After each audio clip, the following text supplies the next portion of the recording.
dive right in. And Ryan, can you still see my screen? Yep.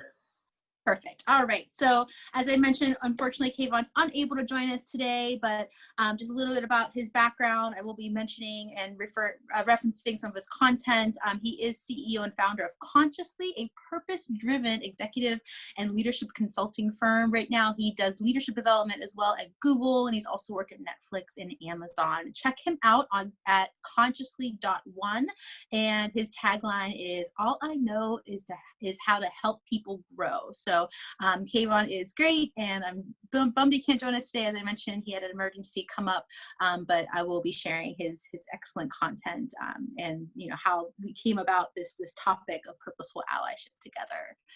As for me, I'm Dr. Victoria Mattingly. You can call me Victoria, Dr. V. I'm founder and CEO of Mattingly Solutions, which is a DEI strategy consulting firm. We use organizational science to improve the human experience at work, and we do that by helping companies measure and develop inclusive workplace behaviors and also train majority group members on how to be better allies to people in the workplace.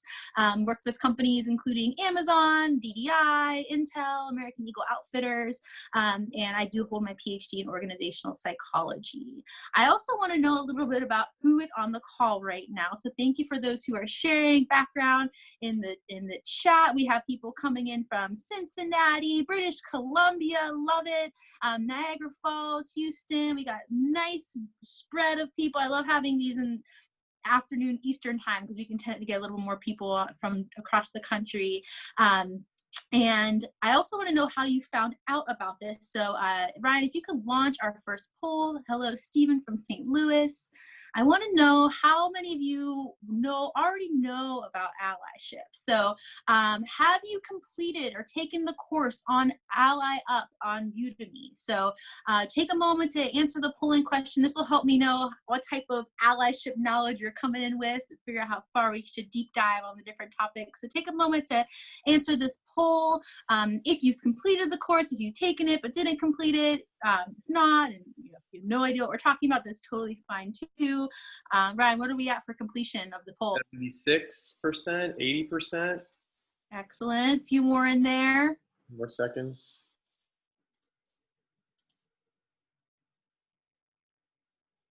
Okay, we got 90%. All right, go ahead and launch that. You can see what the results are. All right, so we have a nice spread. We have about a quarter of the group has completed the course, another quarter has taken the course, and then the rest, I don't even know what it's about. So I'll share a little bit more about that course at the end, but this will help me know how far to deep dive into the different material. And for that 26% that completed the course, you are our allyship expert, so definitely chime into the chat as we go and leverage that knowledge that you already have gained by taking the course. And I want to thank you for taking the course, and thank you all for joining us on this call today. So thank you so much. And if you just jumped on a little late, I did want to reintroduce my co-founder, Ryan Kosak. He'll be managing the tech on the call, making sure that we stay on track time-wise. So thrilled to have Ryan here as well today.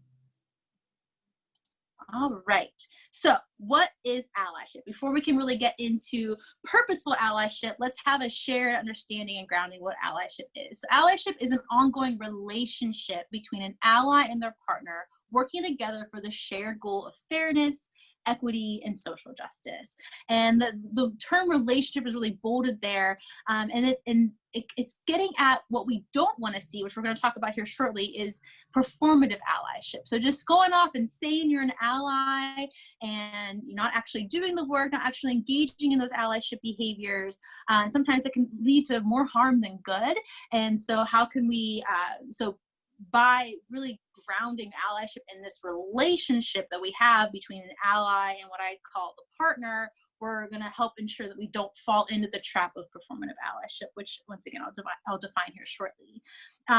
Just to really be clear on what allies do, they use their power and status. So if you're on this call today, we all have areas of power, status, privilege in our lives. We have access to technology. We have money to pay our bills to allow us to have this technology and have access to internet.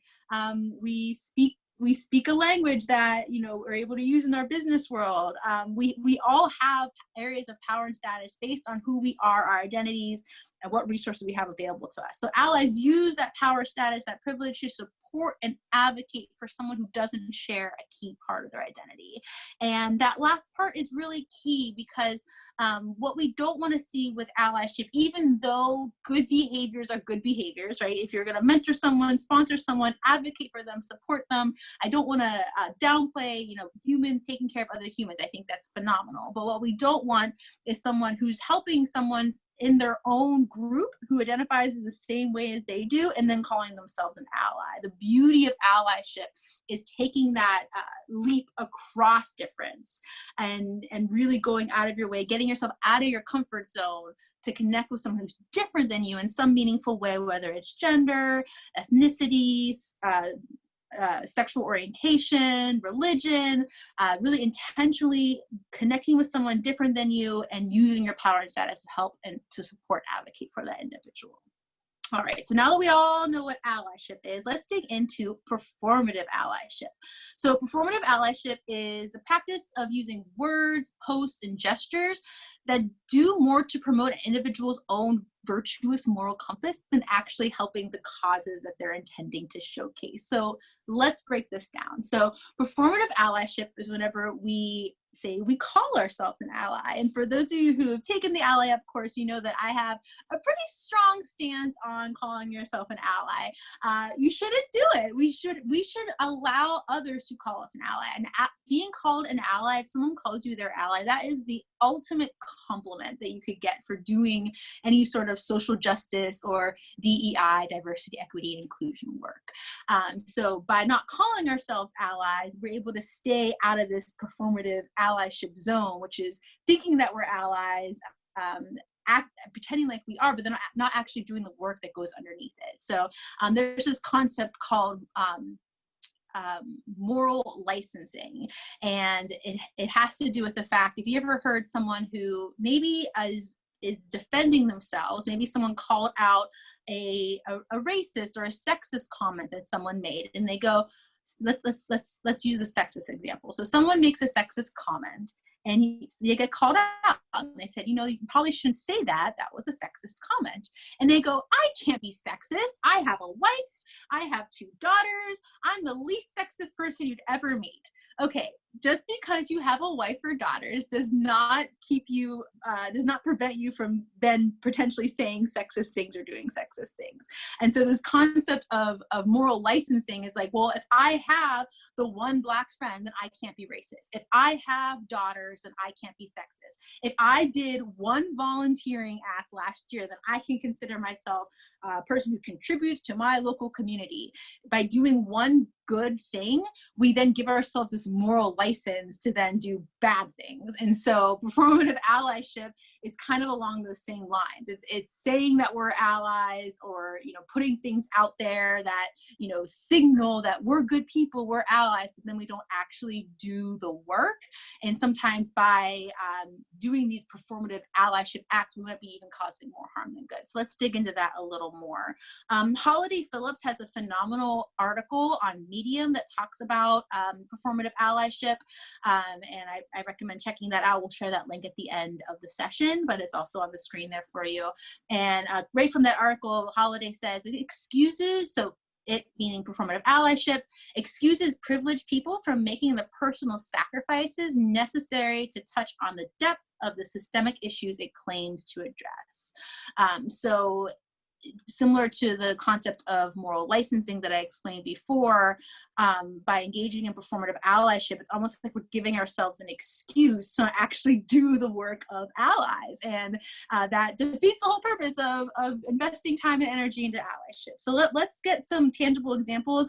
Someone had asked me before this call if we were going to talk about allyship in the virtual world, and I think performative allyship is a perfect example of how to not do allyship in virtual world, and I also have some suggestions on how to do it better. So let's start there. So how to spot performative allyship on social media. So first red flag is it's really simplistic. It's just kind of posting something without any sort of, you're not sharing any sort of information out. There's no call to action. It's just a basic post that is signaling, hey, I'm an ally, I care about these things, but there's no actual meat to that. There's no call to action. Another red flag of performative allyship on social media is expressing outrage or disbelief or anger in the injustice. So if it's anger related to something around, how Black people are treated in America in response to everything going on with Black Lives Matter, or in disbelief that we only have 6% of all Fortune 500 CEOs are women. I'm enraged that that's the case, but then it stops there. When it comes to a lot of the outrage or disbelief or anger about what's happening in response to especially Black Lives Matter right now and social justice in America, is that, even though in these moments, especially, as someone who isn't a person of color, your feelings are justified. And that's absolutely, you're allowed to feel these feelings of outrage or disbelief or anger. But the issue is, by just expressing vocally on social media how angry you are about the injustice our country faces and people in our country deal with their entire lives, you're almost mitigating the fact that there's people who have been dealing with this every day for their entire lives. And so what might seem new information to you could actually be really offensive, seeing that from someone who knows this exists and knows that racism or sexism or whatever ism is a real problem. People can take offense to that without once again having any sort of call to action or meat behind that post. Another red flag is centering yourself. So that kind of it's related to the previous point. I'm so mad, I'm so upset, I'm so devastated. Okay, but that you're making it about yourself. What can we be doing to actually be better allies and help fix these problems, help actually start changing the status quo and, fixing the systems and what's in place that's caused this injustice to go on as long as it has. It also doesn't acknowledge personal responsibility. If I'm angry at this system or the unfairness of the world, me being angry, it's almost giving myself that moral license I talked about earlier to then not do something about it, not taking that personal responsibility. In my course Ally Up, I talk about Dolly Chugg. She has a great book on allyship called The Person You Mean to Be. And there's this concept of being a good-ish person. And a good-ish person allows us to both be upset about the state of the world, but then also take that personal responsibility for how we might be contributing to that state. So we can actually do something about it. Whenever we get into this binary thinking of, I'm a good person, so I can't be a bad person, so I'm just going to be over here as a good person and be upset about these things, make it about me. I can just differentiate myself from all those bad people.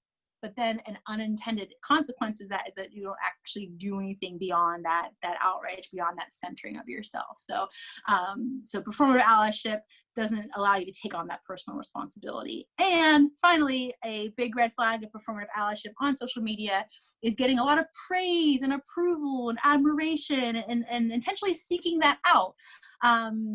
Posting for the sake of getting the likes, not posting for the sake of actually, doing good by, what's the greater purpose.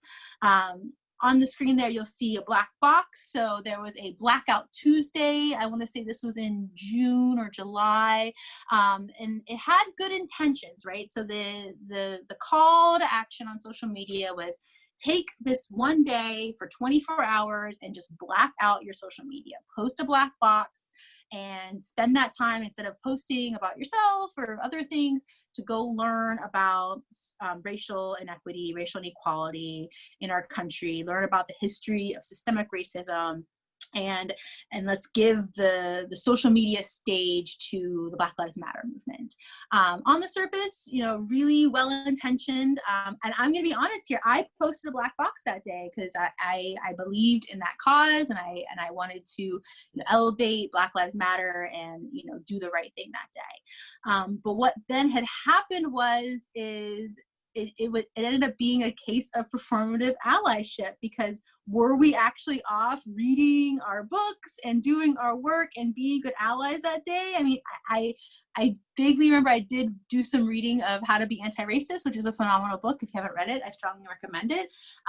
But you know, did me posting this black box really make a difference on social media? And the answer is no. And in some cases, of people who associated the hashtag Black Lives Matter with their black box, they actually were defeating the purpose, because they were making the hashtag Black Lives Matter be a bunch of black boxes now too. So the whole point of even, you know, silencing our social media to allow Black Lives Matter to have the platform that day ended up backfiring big time. So what should we have posted again instead of the black boxes?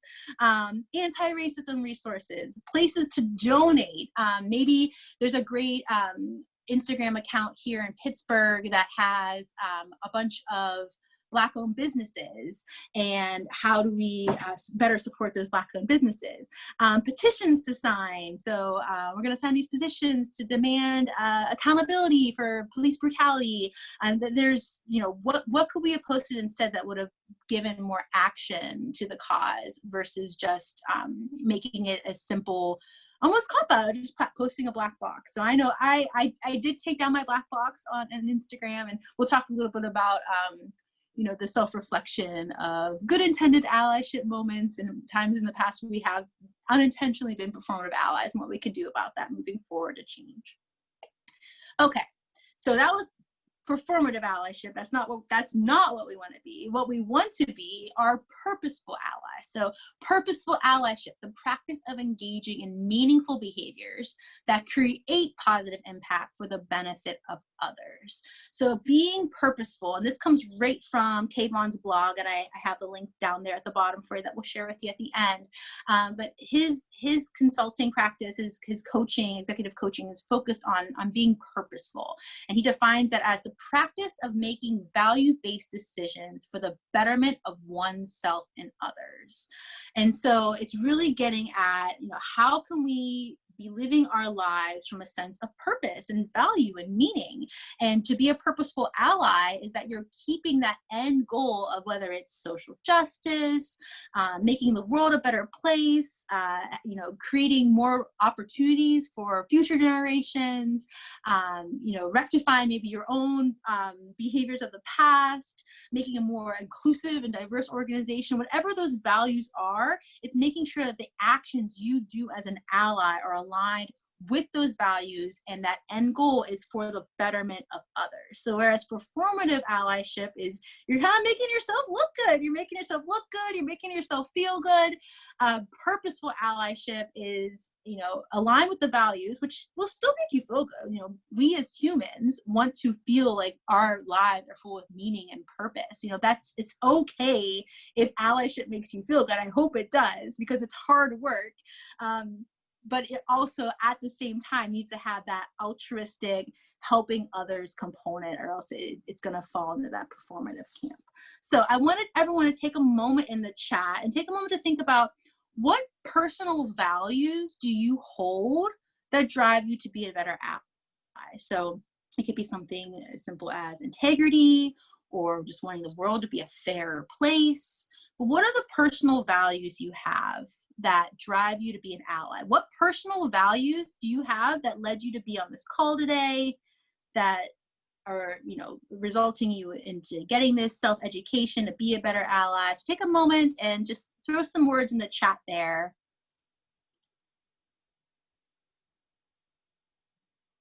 Empathy, pluralism, I love that.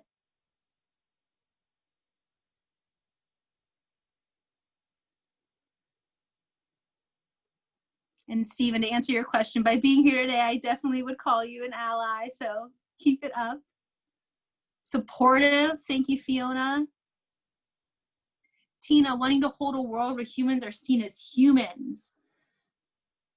I love that. Compassion, integrity, respect for all, a desire to help others, fairness.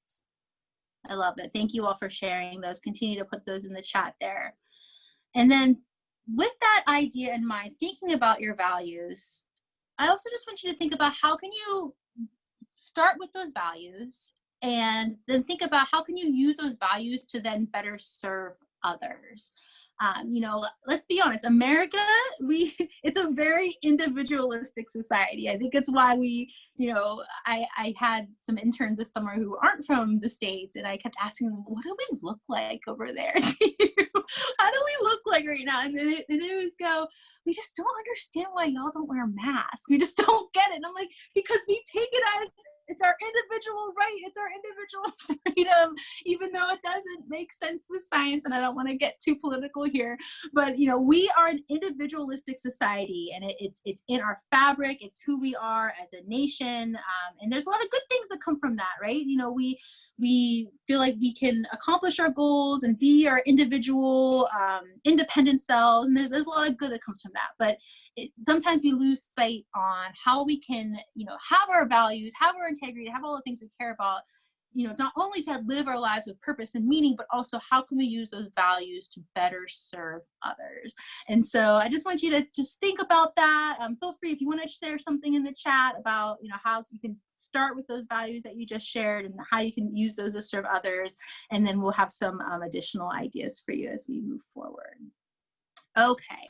So I wanted to dig a little bit more into this distinction between purposeful allyship and performative allyship. So there's three different aspects at play here. There's our good intentions, and then there's taking action, and then there's the impact that we could have based on, you know, the actions that we take and the intentions that we have. So where does allyship fit into this? And this Venn diagram came right out of a conversation Kayvon and I had preparing for this talk.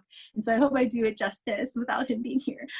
So first off, what happens when we have good intentions and action, but we don't have the impact that is actually needed of those we're trying to serve? And that's where this concept of saviorism comes in. And there's this Instagram account I follow called oh my goodness, I don't remember the name of it, but it's something about not being a white savior. And it's specific to, you know, white people wanting to be allies for people of color. And what happens sometimes whenever we have our good intentions and we act, but we don't act from a place of knowing what that impact is going to have, this is where a lot of negative reactions to allyship, I think, have been stemming from.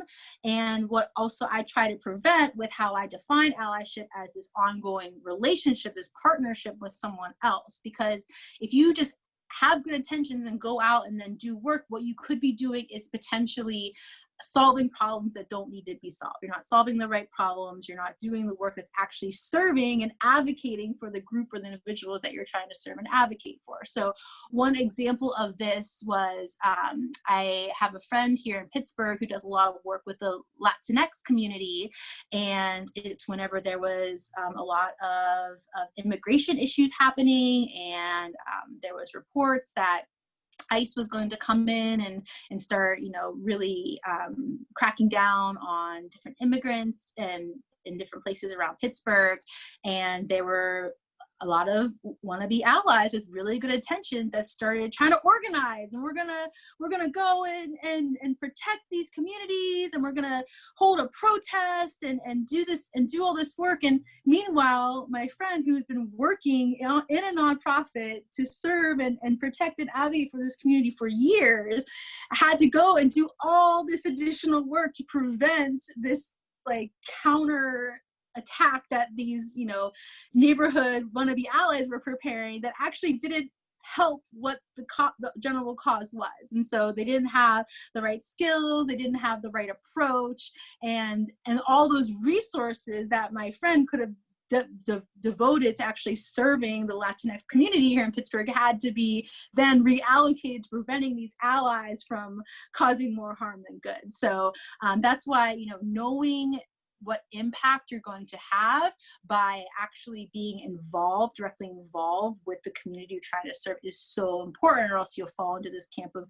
saviorism. Another example of this in the work that I do with men as allies and the gender equity work I do in organizations, something that we do a lot of talking and trading around is, you know, even though allies for gender equity, you know, it leads to far better outcomes than when we don't have allies involved in workplace gender equity. What we don't want is men in companies coming in and saving the day without actually involving women to find out what are the unique barriers and challenges they face in that organization. Imagine if, you know, you're a woman at a company and you're happy with where you are, even though women in leadership roles are sorely needed. As I mentioned that stat before, where 6% of Fortune 500 CEOs are women right now.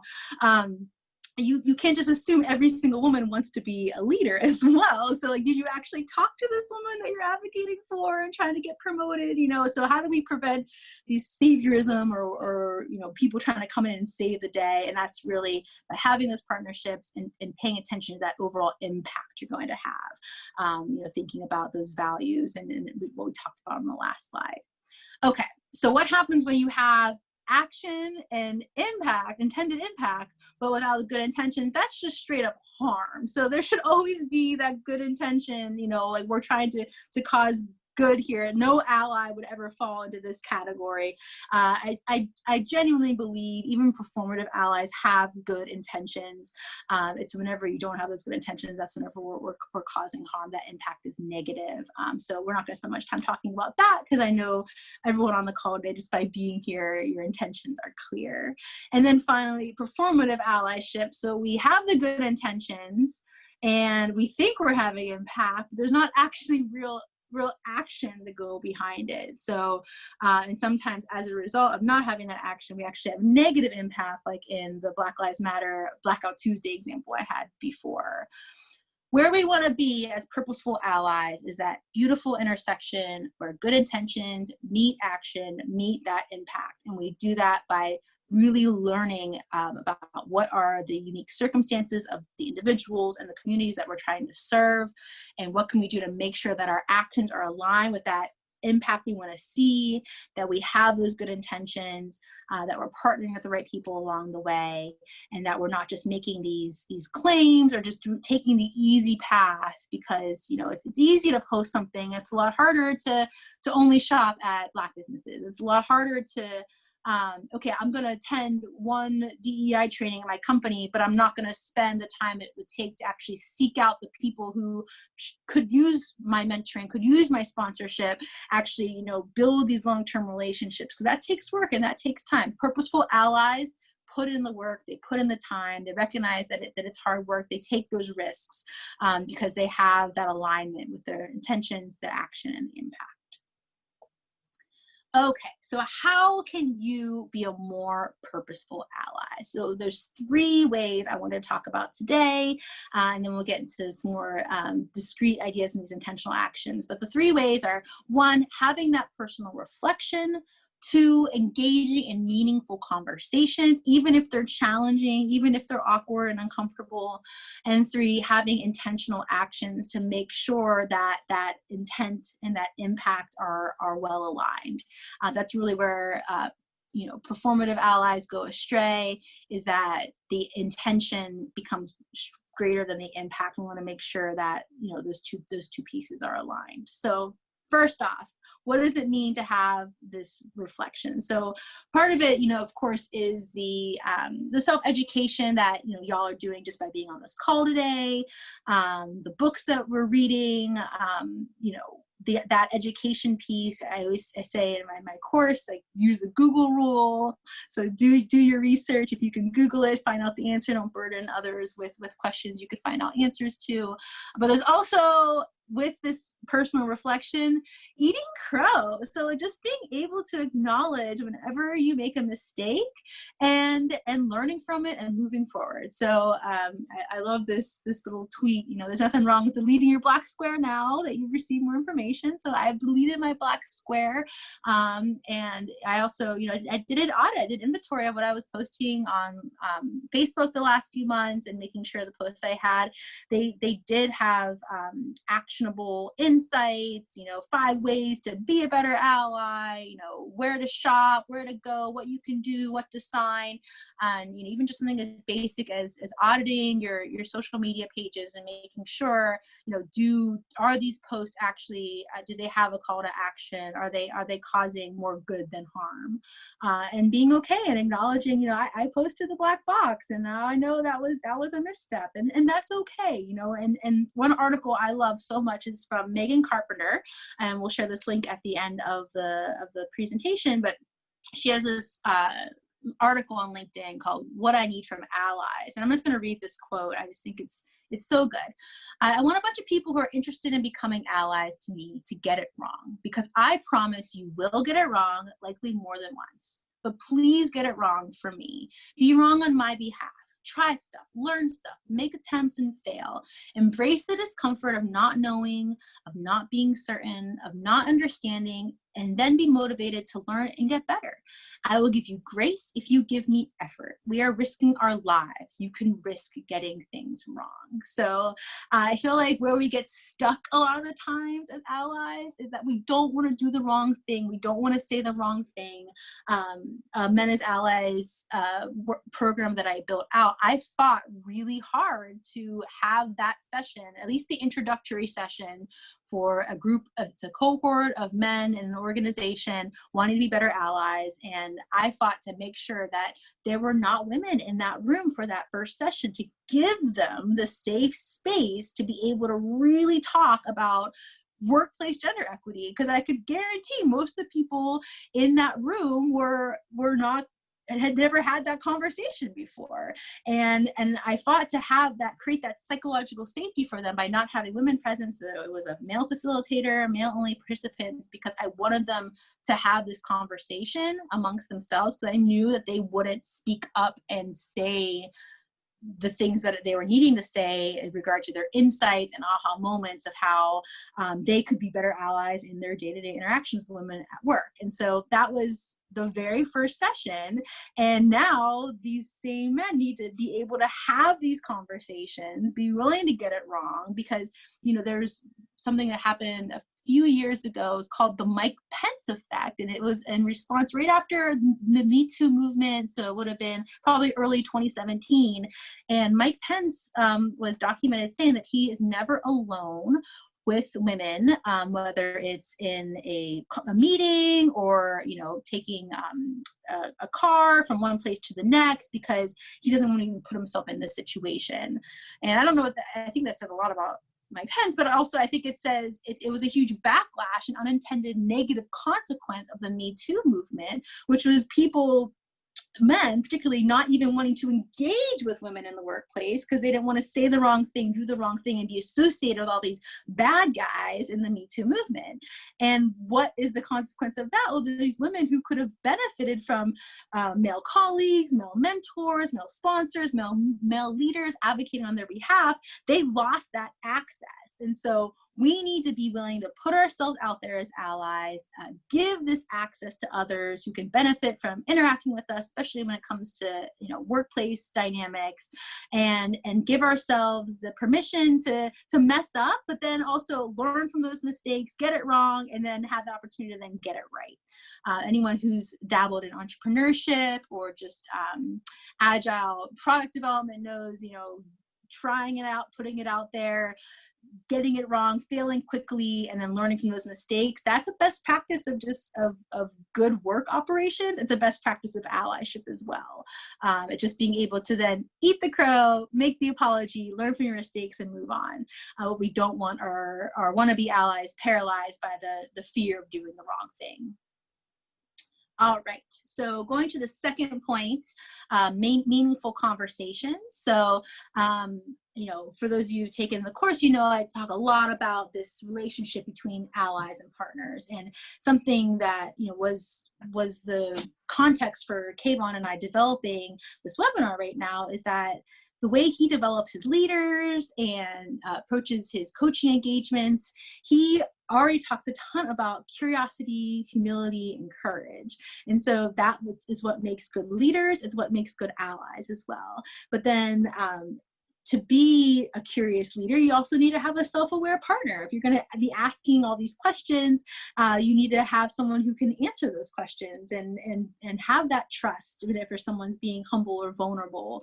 And if someone's putting themselves out there and being courageous, then on the other side of that spectrum, having someone to have a strong bias for action and actually, stepping up to the plate, if you're going to do this work together.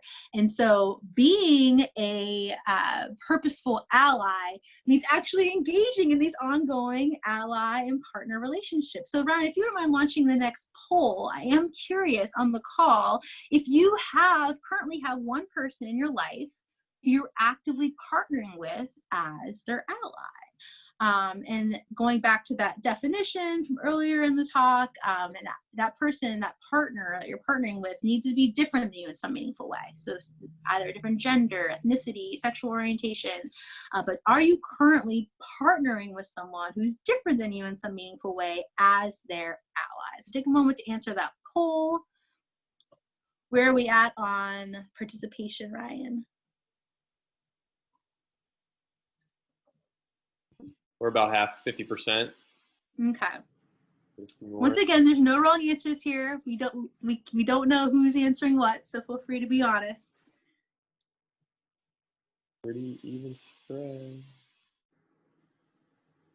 60%. Let's take a few more seconds. Or up to 75.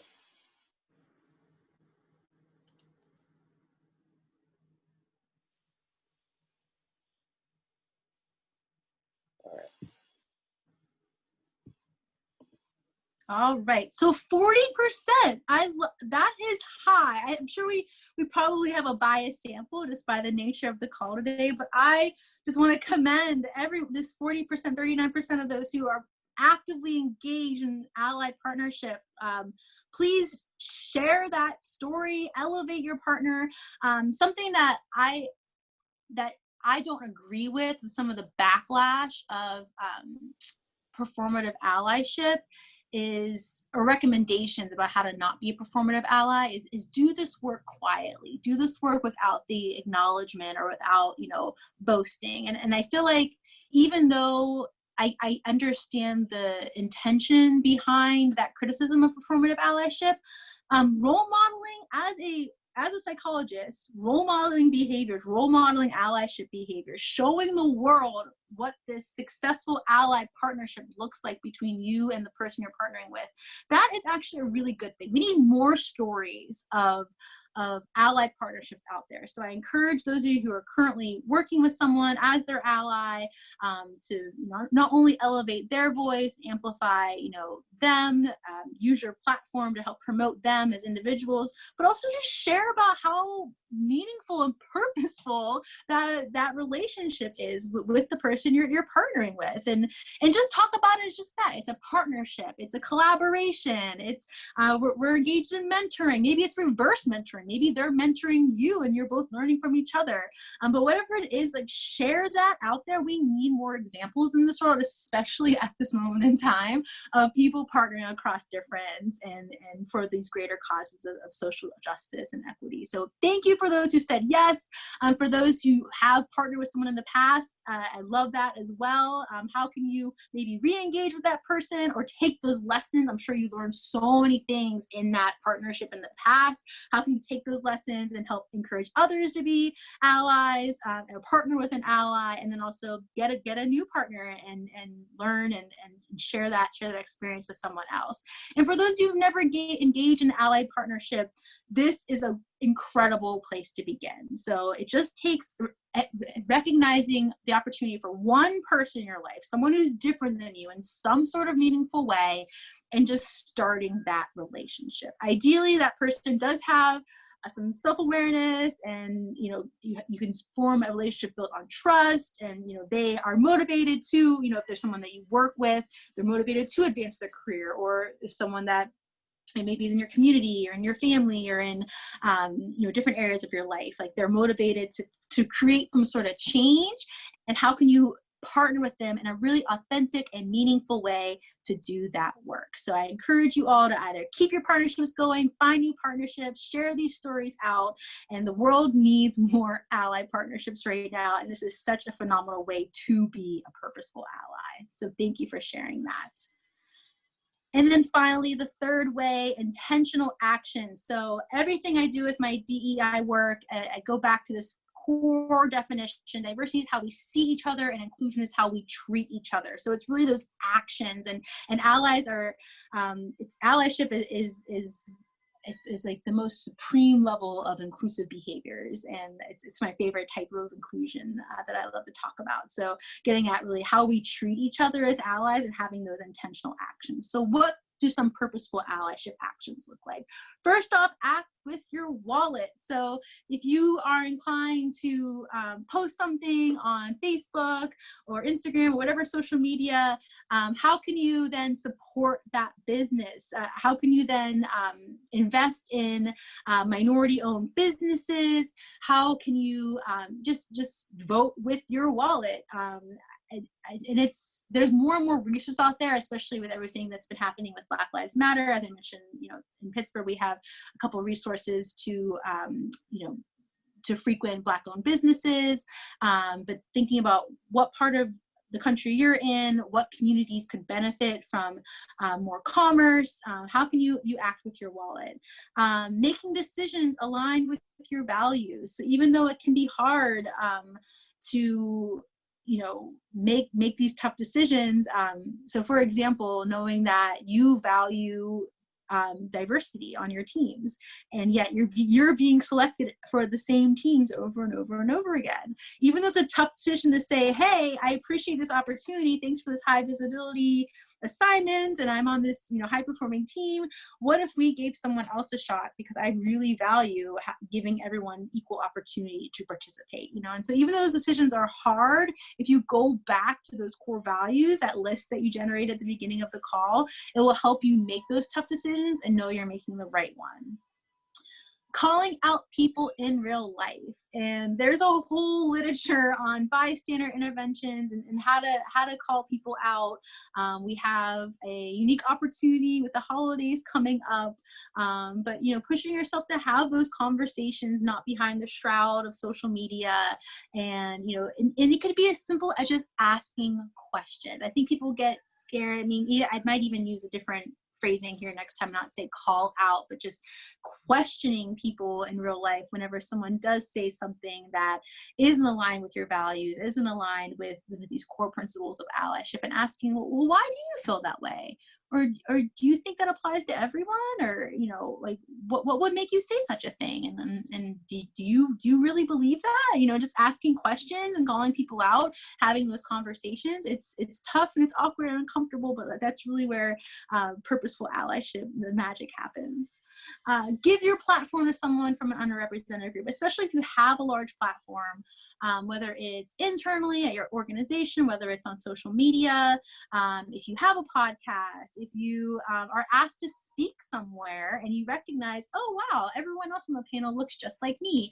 Who can I recommend to take this seat instead of me? So sharing your platform with someone who's from an underrepresented group. Share what you learn with other majority group members, rather than just sharing, I read this book, I'm being a good ally, I'm doing my allyship reading. Actually, what are the 3 biggest insights from that book you just read? What's one key point from an article that you read of being a better ally? And then share that out.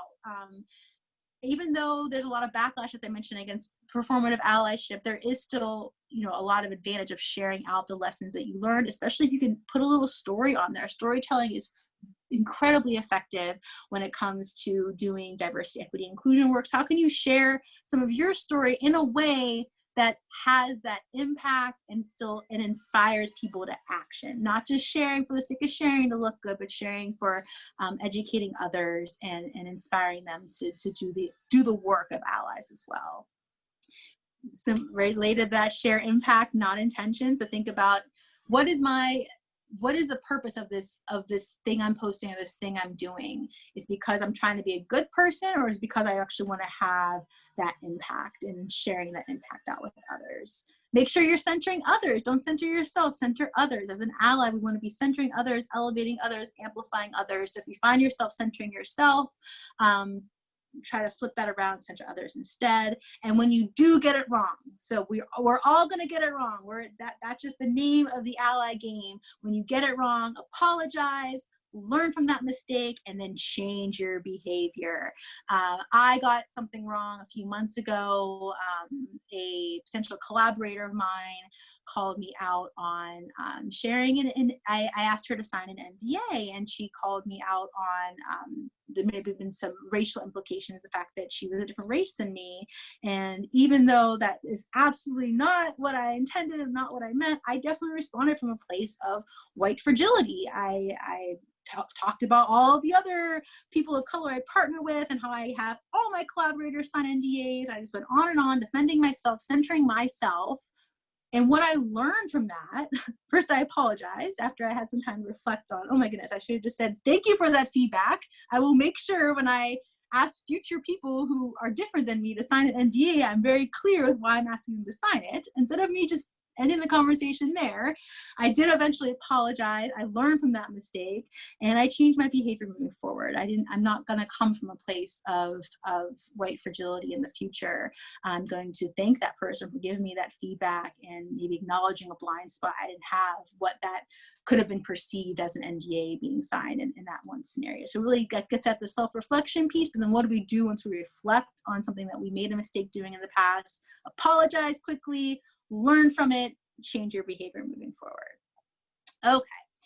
And then I just wanted to quickly mention that those are, on the previous slide, being a purposeful ally, a lot of that falls into this big A allyship category. So I like to talk about allyship in regard to the risks that we take as allies. And there's big A allyships, that's like really, taking high risks, making personal sacrifices, putting ourselves out there. And that's important work, especially if we're going to be purposeful allies. But there's also a lot that we can help others gain in the betterment of others, going back to purposeful allyship, by doing these little A allyship actions as well. So engaging in micro affirmation, making sure you're getting someone's name right, making sure you're using eye contact, making sure they feel included and welcome in meetings and engagements that you have with them, seeking to learn more, amplifying voices, inviting others in. So it doesn't always have to be these huge, big A allyship gestures. Little A allyship, especially if we're consistent with these behaviors over time, can result in purposeful allyship outcomes as well. All right, we covered a lot. So all I'm asking now is open up your chat. And I just want you to share one way you plan to be a more purposeful ally at work or in your life. Just one way.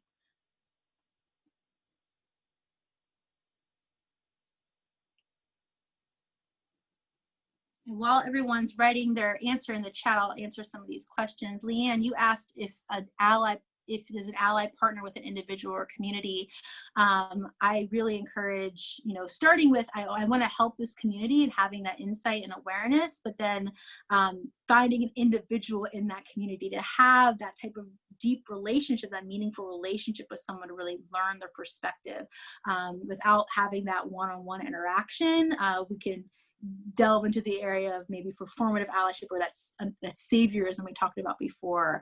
By really getting to know someone in that community, you can help avoid some of those unintended consequences of allyship as a result.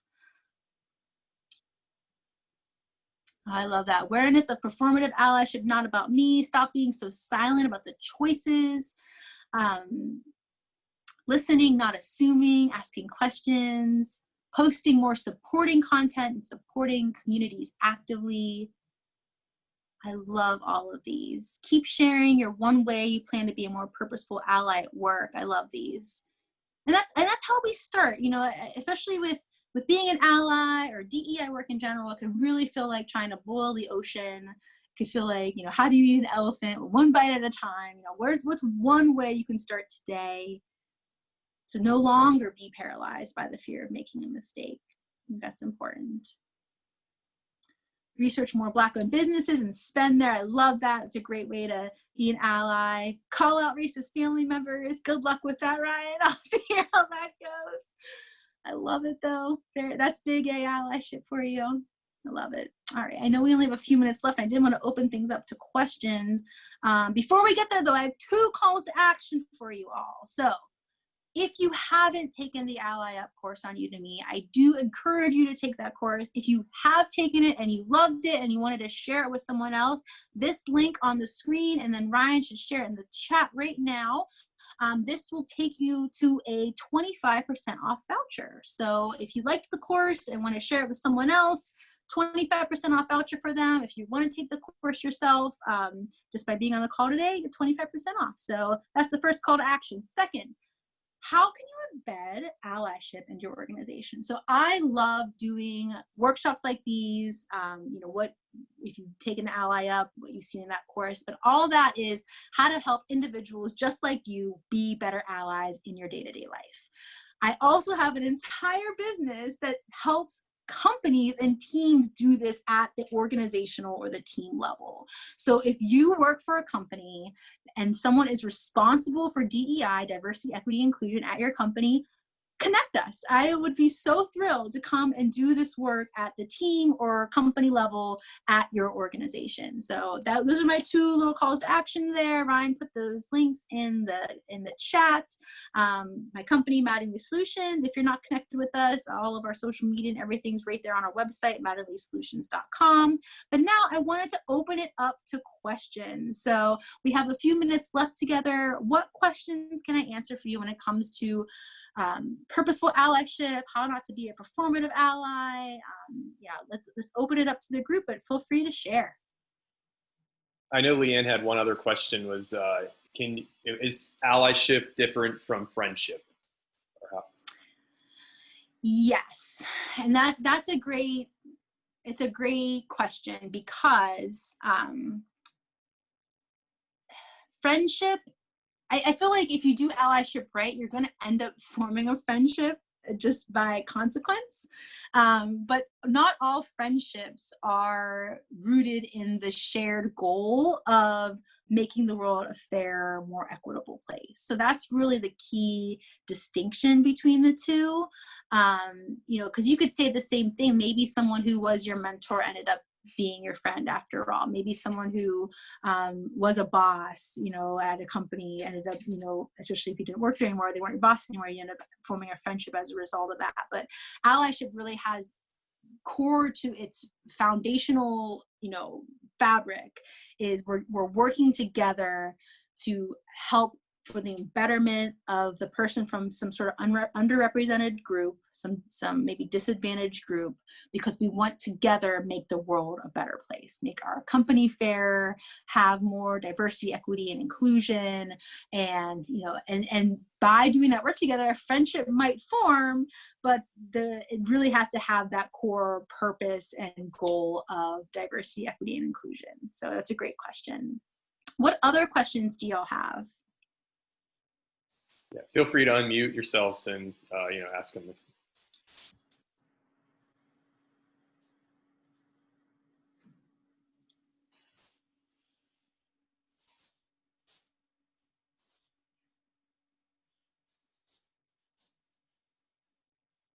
Anybody? Ryan, do you have any questions about purposeful allyship? Yeah, what's the best way to call out my family but not have them? Or at least not hate me for a long time. You know, I'll take some resentment. Yeah. I feel like when it comes to calling out family members, you know, I think it comes down to questions, asking questions, because what we don't want is when people feel like they need to defend themselves, the whole conversation shuts down. So how can we come from a place where someone says something racist and you can ask a question about that? So, oh, like, what do you mean by that? Like, almost like, explain your racism to me. What do you mean by that? And get them to really dig into that comment, and then they'll start hearing themselves like, oh my goodness, maybe I shouldn't be saying this thing.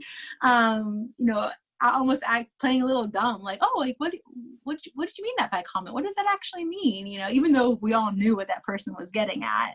Mm-hmm. And then even, you know, talking about the broader work you're doing. So thinking about, once again, being a purposeful ally, like, Ryan, like, you are working for a DEI company. So of course, you know, that's very relevant to the work you do, and you can kind of talk about that context. And then for those who don't work for a DEI company but care about this work, you know, hey, I attended, throw me under the bus. Hey, like, I attended this allyship webinar, I took this allyship course, and here's what this person has to say about it. Here's what Dr. Mattingly says. Throw me under the bus by all means. What do you think about that? And then they can get mad at me instead of you. We don't want to damage our relationships, but also, where do we want to have those lines, and where do we want to make sure that we are coming from a place of, you know, living from our values, having that integrity, and being these purposeful allyships. So it does, you know, require having those awkward conversations and sometimes making those sacrifices. And I do know people who have, you know, damaged relationships with family, but they're more psychologically healthy because they don't have this negative person in their life that they just don't agree with. And I love the meme, the social media dialogue around, you know, we can disagree on pizza toppings and our favorite movie. What we can't agree to disagree on is racism, or is sexism, or is you know, homophobia, or where are those lines? And I think doing that self-reflection that we talked about earlier too helps with that as well. Any final questions before we log off? Dr. V, I was just going to say, with what you said to Ryan there, it really resonated. The words that were shared with me, when you come across things like that, or really you can apply this to anything, connection before correction. So find out what it is that's making them think that, and then have a discussion. Because if you just come at it with a, you know, well, no, you shouldn't do that, then it becomes very preachy and likely not going to hit the mark. So connection versus correction has really stuck with me for a lot of things, and I think can definitely be applied here. I love that. Thank you, Tina. Connection before correction. I love that. And then Fiona called out too, asking questions ensures you don't come off as preachy, or even, you know, acknowledging, even though I love the concept of good-ish people, we're all good-ish people, but using the phrase like, listen, Grandma, I know you're a good person, but good people don't say stuff like that. Do you think a good person would say something like that, Grandma? You know, so just acknowledging that connection piece, and, you know, giving people the benefit of the doubt to have that connection, and then still taking the opportunity for the correction afterwards, right? Like that's really where allyship comes in. I love that. Connection before correction. Thank you, Tina. Any other final questions or call outs? Wonderful. Well, thank you all so much for being here today. We will be posting the replay of this session, so feel free to you know, share that with anyone. If you have any questions you think of after the fact, I shared my email. Contact me anytime. I love talking about allyship and how you could be a better ally and build more allyship and DEI at your organization. So thank you all so much. Have a wonderful rest of your day, and best of luck on your purposeful allyship journeys. Thanks, guys.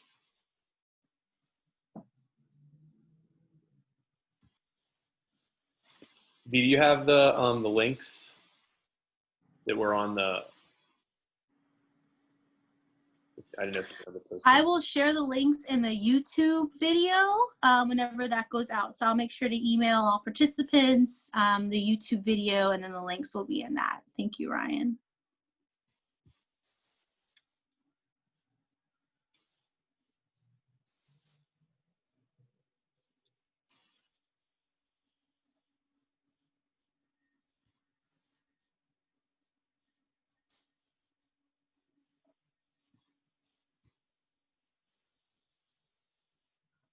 Ryan, you can go ahead and stop recording.